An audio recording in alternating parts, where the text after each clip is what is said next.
JEE main और advance के PYQs के नंबर 1 सॉल्यूशंस को विटनेस करने के लिए download the JEE one application now. अभी भी शायद कंफ्यूजन है, एक बार देख लेते हैं इसको क्या आ रहा है नहीं आ रहा है। अगर आ रहा है तो शायद मतलब इसमें क्या करेंगे फिर, है ना, मतलब इसको तो नहीं बोनस ठहरा सकते। आंसर की ऑलरेडी रिलीज है, ऐप पे आप चेकआउट कर सकते हैं कि फाइनल आंसर की क्या होनी चाहिए, उस हिसाब से हमने आंसर की बता दी। तो देखें एक क्वेश्चन इंटरेस्टिंग भी है। Star of mass m2 kg is revolving around in a circular orbit another star of mass m1 kg where m1 is very heavy.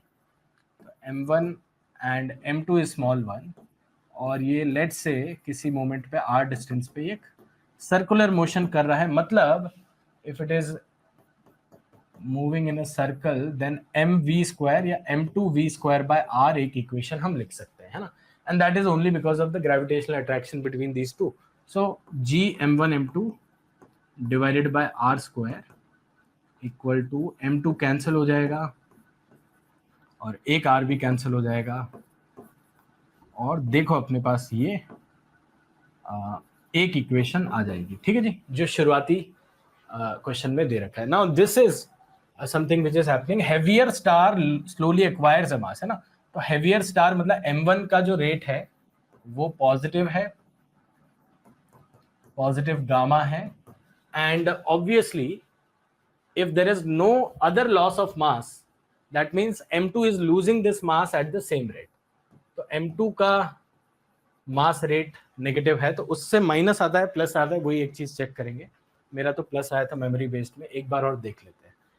अब ये आपके पास है, और अगर आपको ये चीज क्वेश्चन ने पूछी है, सो लेट्स अंडरस्टैंड कि ये चीज कैसे आ सकती है ln ऑफ r के डेरिवेटिव से विद रिस्पेक्ट टू टाइम, है ना।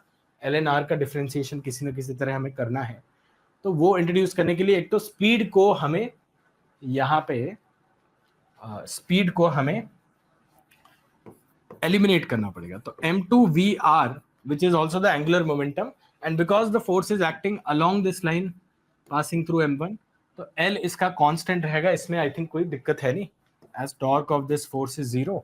तो यहाँ पे l कांस्टेंट है, या v2 की value which is l by m2r constant है।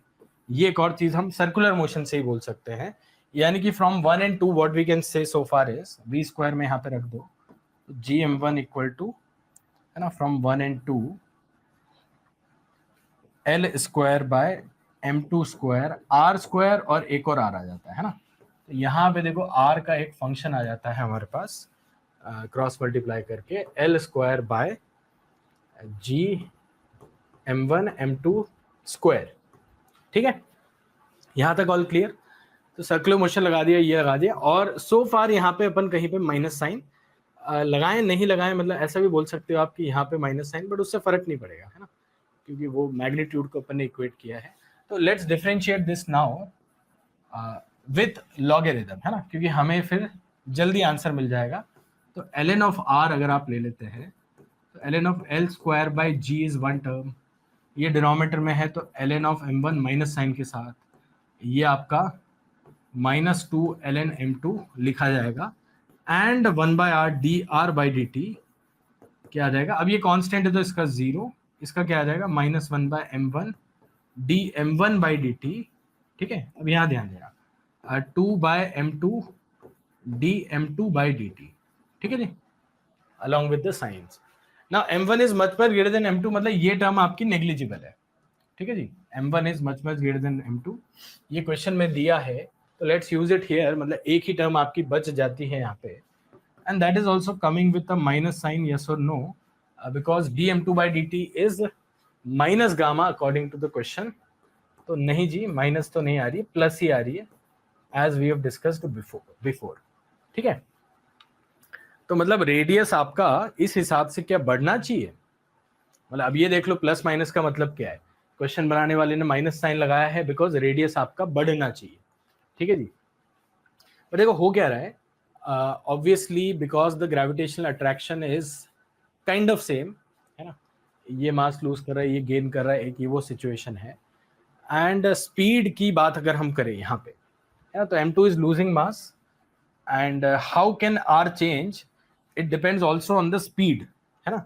तो स्पीड और r और m2 ये सारी चीजें चेंज हो रही है, तो देखो उसकी वजह से कहीं ना कहीं तो ये प्लस ही आ रहा है, ठीक है ना। और ठीक है, मतलब अगर मैग्नीट्यूड मैच कर गया है, किससे मैच कर रहा है वैसे, बी से मैच कर रहा है ना, सी से नहीं, बी से मैच कर रहा है, तो इसका आंसर बी ही है ना। फाइनल आंसर की हमने दे रखी है तो इसमें बी दे दिया है।